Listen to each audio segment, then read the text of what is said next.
महाराष्ट्राचा मर्दानी खेळ परंपरा जगभरात पोहोचवण्यासाठी सोलापूरची एक रणरागिणी सज्ज झाली आहे. स्वातंत्र्य सैनिक सिद्धरामप्पा फुलारी प्रतिष्ठान व रुद्रशक्ती गुरुकुल मर्दानी प्रशिक्षण केंद्र सोलापूर यांच्यातर्फे जुना विडी घरकुल येथील संभाजीराव शिंदे विद्या मंदिरची इयत्ता 9वीची विद्यार्थिनी सोनाक्षी मोहन माडे ही 15 वर्षांची रणरागिणी येत्या 19 फेब्रुवारीला छत्रपती शिवाजी महाराज यांच्या जयंतीनिमित्त सलग 12 तास 12 मिनिटे आणि 12 सेकंद दांडपट्टा या साहसी शस्त्राच्या जोरावर विश्वविक्रमाला गवसणी घालणार आहे.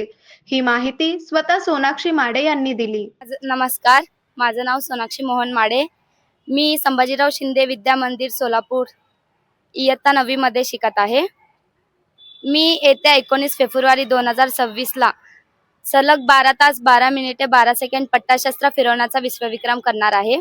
मी गेल्या 1 वर्षापासून विक्रमाचा सराव करत आहे. थोडं अगोदर फिरवताना मला त्रास झाला. जसं मी वेळ वाढवत गेले तसं आता मी 14 तासाचा सराव करत आहे.